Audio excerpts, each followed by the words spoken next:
أعوذ بالله من الشيطان الرجيم. بسم الله الرحمن الرحيم.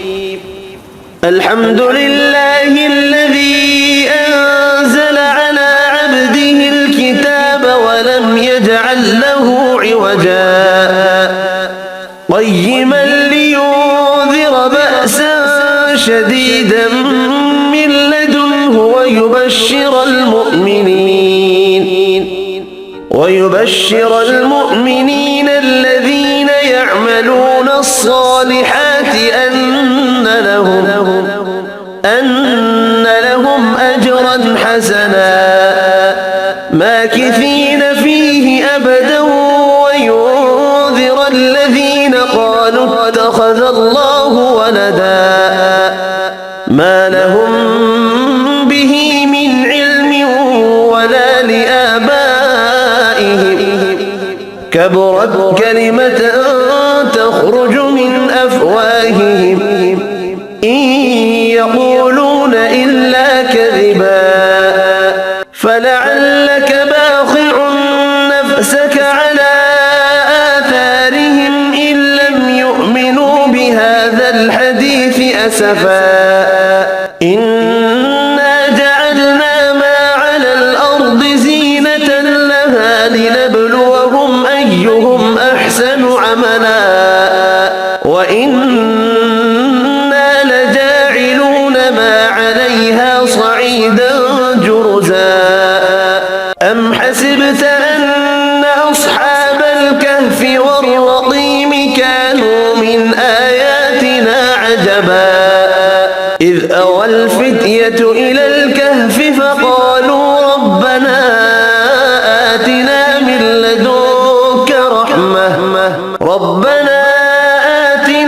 لدنك رحمة وهيئ لنا من أمرنا رشدا فضربنا على آذانهم في الكهف سنين عددا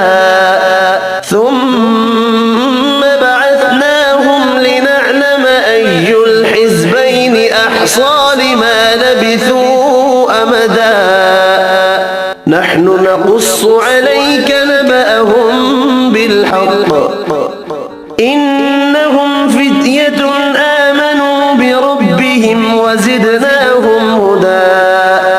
وربطنا على قلوبهم إذ قاموا فقالوا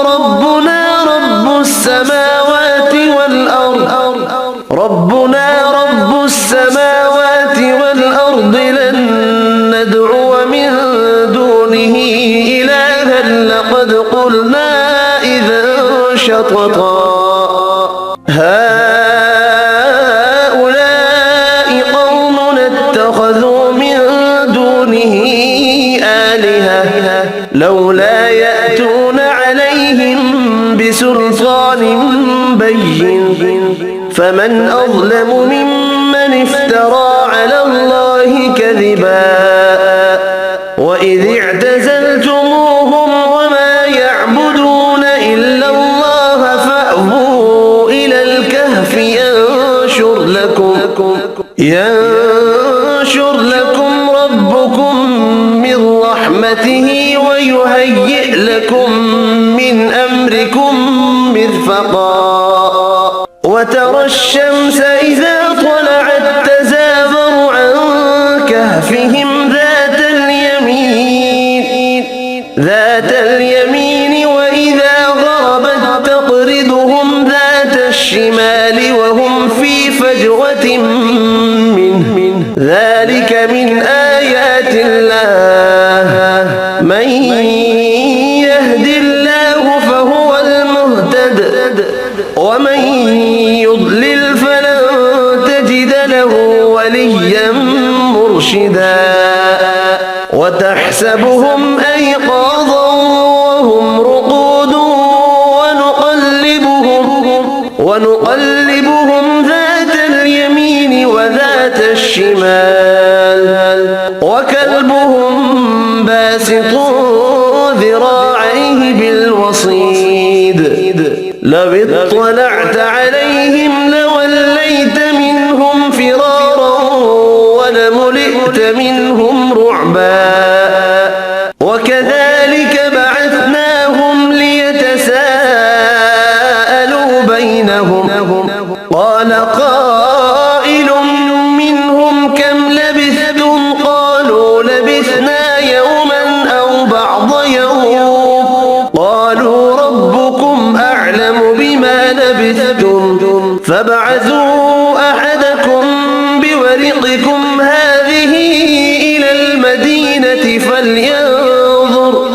فلينظر أيها أزكى طعاما فليأتكم برزق منه وليتلطف ولا يشعرن بكم أحدا إنهم إن يظهروا عليكم يرجموكم أو يعيدوكم في ملتهم ولن تفلحوا إذا أبدا وكذلك أعثرنا عليهم ليعلموا أن وعد الله حق وأن الساعة لا ريب فيها إذ يتنازعون بينهم أمرهم فقالوا ابنوا عليهم بنيانا ربهم أعلم بهم قال الذين غلبوا على أمرهم لنتخذن عليهم مسجدا سيقولون ثلاثة رابعهم كلبهم ويقولون خمسة سادسهم كلبهم رجما بالغيب ويقولون سبعة وثامنهم كلبهم قل ربي أعلم بعدتهم ما يعلمهم إلا قليل فلا تمار فيهم إلا مراء ظاهرا ولا تستفت فيهم منهم أحدا ولا تقولن لشيء إني فاعل ذلك غدا إلا أن يشاء الله واذكر ربك إذا نسيت وقل عسى أن يهديني ربي لأقرب من هذا رشدا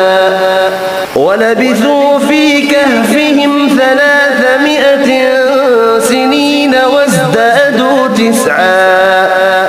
قل الله أعلم بما لبثوا له غيب السماوات والأرض أبصر به وأسمع ما لهم من دونه من ولي ولا يشرك في حكمه أحدا واتل ما أوحي إليك من كتاب ربك لا مبدل لكلماته ولن تجد من دونه ملتحدا واصبر نفسك مع الذين يدعون ربهم بالغداة والعشي يريدون وجهه ولا تعد عيناك عنهم تريد زينة الحياة الدنيا ولا تطع من أغفلنا قلبه عن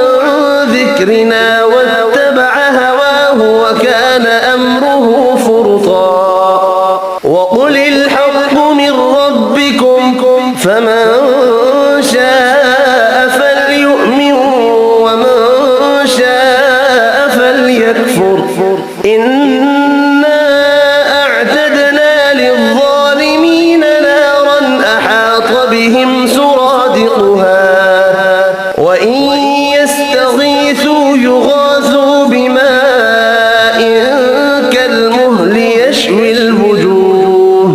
بئس الشراب وساءت مرتفقا إن الذين آمنوا وعملوا الصالحات إنا لا نضيع أجر من أحسن عملا أولئك لهم جنات عدن تجري من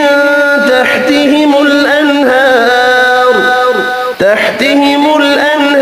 يحلون فيها من أسابر من ذهب ويلبسون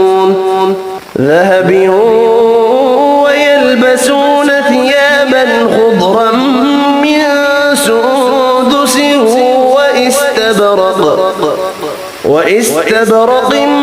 متكئين فيها على الأرائك نعم الثواب وحسنت مرتفقا واضرب لهم مثل الرجلين جعلنا لأحدهما جنتين من أعناب وحففناهما بنخل وجعلنا بينهما زرعا كلتا الجنتين آتت أكلها ولم تظلم منه شيئا وفجرنا خلالهما نهرا وكان له ثمر فقال لصاحبه وهو يحاوره أنا أكثر منك مالا وأعز نفرا ودخل جنته وهو ظالم لنفسه قال ما أظن أن تبيد هذه أبدا وما أظن الساعة قائمة ولئن رددت إلى ربي لأجدن خيرا منها منقلبا قال له صاحبه وهو يحاوره أكفرت بالذي خلقك من تراب ثم من نطفة ثم سواك رجلا لكن هو الله ربي ولا أشرك بربي أحدا ولولا إذ دخلت جنتك قلت ما شاء الله لا قوة إلا بالله إن ترني أنا أقل منك مالا وولدا فعسى ربي أن يؤتيني خيرا من جنتك ويرسل عليها حسبانا من السماء فتصبح صعيدا زلقا أو يصبح ماؤها غورا فلن تستطيع له طلبا وأحيط بثمره فأصبح يقلب كفيه على ما أنفق فيها وهي خاوية على عروشها ويقول يا ليتني لم أشرك بربي أحدا ولم تكن له فئة ينصرونه من دون الله وما كان منتصرا هنالك الولاية لله الحق هو خير ثوابا وخير عقبا واضرب لهم مثل الحياة الدنيا كماء أنزلناه من السماء فاختلط به نبات الأرض فأصبح هشيما تذروه الرياح وكان الله على كل شيء مقتدرا المال والبنون زينة الحياة الدنيا والباقيات الصالحات خير عند ربك ثوابا وخير أملا ويوم نسير الجبال وترى الأرض بارزة وحشرناهم فلم نغادر منهم أحدا وعرضوا على ربك صفا لقد جئتمونا كما خلقناكم أول مرة بل زعمتم أن لن جعل لكم موعدا ووضع الكتاب فترى المجرمين مشفقين مما فيه ويقولون يا ويلتنا ما لهذا الكتاب لا يغادر صغيرة ولا كبيرة إلا أحصاها ووجدوا ما عملوا حاضرا ولا يظلم ربك أحدا وإذ قلنا للملائكة اسجدوا لآدم فسجدوا إلا إبليس كان من الجن ففسق عن أمر ربه أفتتخذونه وذريته أولياء من دوني وهم لكم عدو بئس للظالمين بدلا ما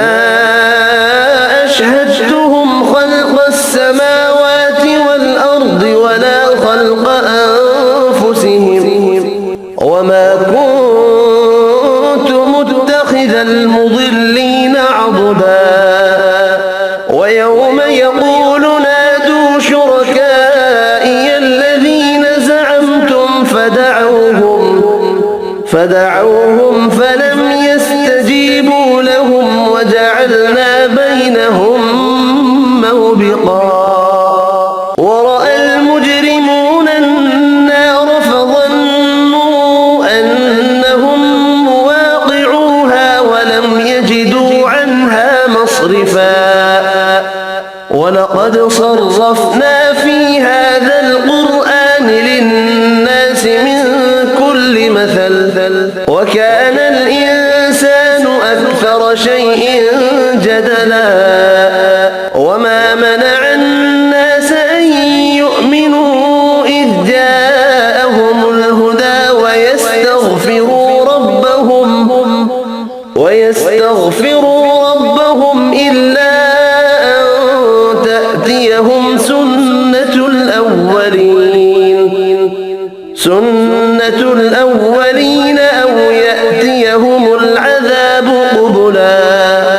وما نرسل المرسلين إلا مبشرين ومنذرين ويجادل الذين كفروا بالباطل ليدحضوا به الحق واتخذوا آياتي وما أنذروا هزوا ومن أظلم ممن ذكر بآيات ربه فأعرض عنها ونسي ما قدمت يداه إنا جعلنا على قلوبهم أكنة أن يفقهوه وفي آذانهم وقرا وإن تدعوهم إلى الهدى فلن يهتدوا إذا أبدا وربك الغفور ذو الرحمة لو يؤاخذهم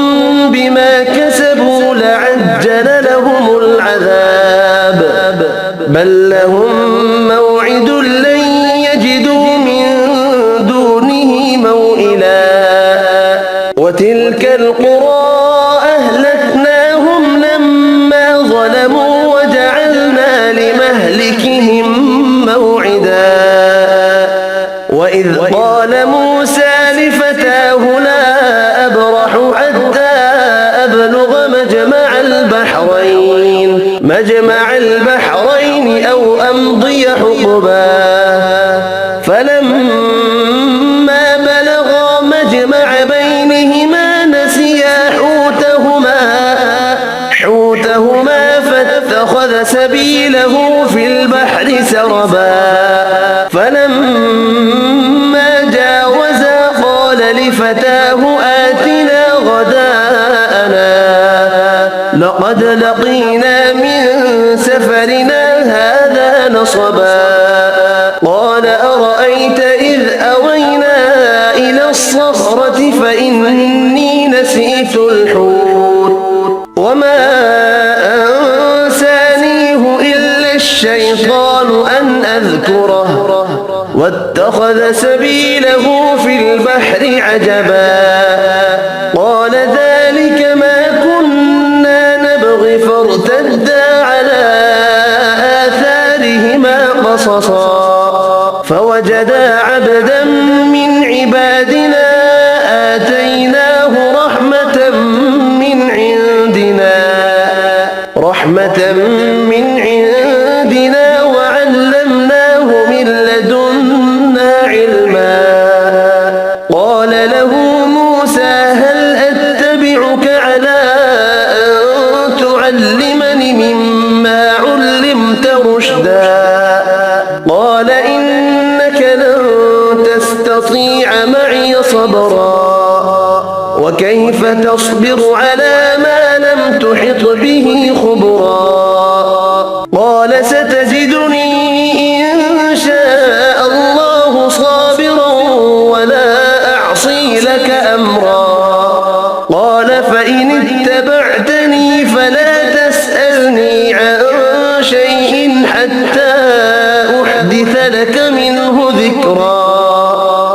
فانطلقا حتى إذا ركبا في السفينة خرقها قال أخرقتها لتغرق أهلها لقد جئت شيئا إمرا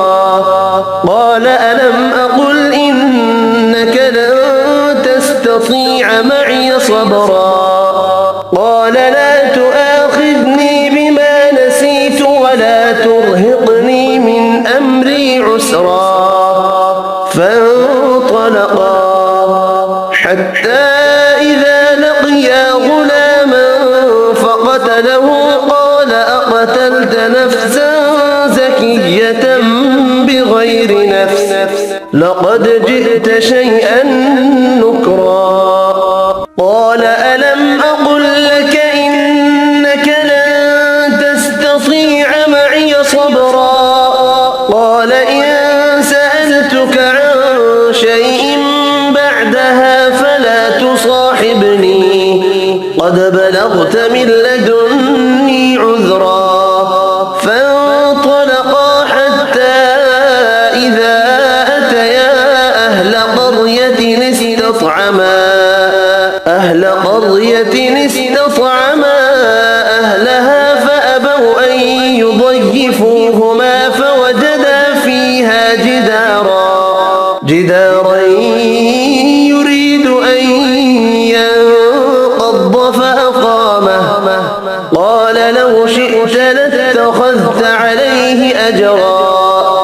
قال هذا فراق بيني وبينك سأنبئك بتأويل ما لم تستطع عليه صبرا أما السفينة فكانت لمساكين يعملون في البحر فأردت أن أعيبها وكان وراءهم ملك يأخذ كل سفينة غصبا وأما الغلام فكان أبواه مؤمنين فخشينا أن يرهقهما طغيانا وكفرا فأردنا أن يبدلهما ربهما خيرا منه زكاة وأقرب رحما وأما الجدار فكان لغلامين يتيمين في المدينة وكان تحته كنز لهما وكان أبوهما صالحا فأراد ربك أن يبلغا أشدهما ويستخرجا كنزهما رحمة من ربك وما فعلته عن أمري ذلك تأويل ما لم تسطع عليه صبرا ويسأل يسألونك عن ذي القرنين قل سأتلو عليكم منه ذكرا إنا مكنا له في الأرض وآتيناه من كل شيء سببا فأتبع سببا حتى إذا بلغ مغرب الشمس وجدها تغرب في عين حمئة ووجد عندها قوما قلنا يا ذا القرنين إما أن تعذب وإما أن تتخذ فيهم حسنا قال أما من ظلم فسوف نعذبه ثم يرد إلى ربه فيعذبه عذابا نكرا وأما من آمن وعمل صالحا فله جزاء الحسنى وسنقول له من أمرنا يسرا ثم أتبع سببا حتى إذا بلغ مطلع الشمس وجدها تطلع على قوم لم نجعل لهم من دونها سترا كذلك وقد أحطنا بما لديه خبرا ثم أتبع سببا حتى إذا بلغ بين السدين وجد من دونهما قوما لا يكادون يفقهون قولا قالوا يا ذا القرنين إن يأجوج ومأجوج مفسدون في الأرض فهل نجعل لك خرجا على أن تجعل بيننا وبينهم سدا قال ما مكني فيه ربي خير فأعينوني بقوة أجعل بينكم وبينهم ردما آتوني زبر الحديد حتى إذا ساوى بين الصدفين قال انفخوا حتى إذا جعله نارا قال آتوني أفرغ عليه قطرا فما استطاعوا أن يظهروه وما استطاعوا له نقبا قال هذا رحمة من ربي فإذا جاء وعد ربي جعله دكاء وكان وعد ربي حقا وتركنا بعضهم يومئذ يموج في بعض ونفخ في الصور فجمعناهم جمعا وعرضنا جهنم يومئذ للكافرين عرضا الذين كانت أعينهم في غطاء عن ذكري وكانوا لا يستطيعون سمعا أفحسب الذين كفروا أن يتخذوا عبادي من دوني أولياء إنا أعددنا جهنم للكافرين نزلا قل هل ننبئكم بالأخسرين أعمالا الذين ضل سعيهم في الحياة الدنيا وهم يحسبون أنهم يحسنون صنعا أولئك الذين كفروا بآيات ربهم ولقائه فحبطت أعمالهم فلا نقيم لهم يوم القيامة وزنا ذلك جزاؤهم جهنم بما كفروا واتخذوا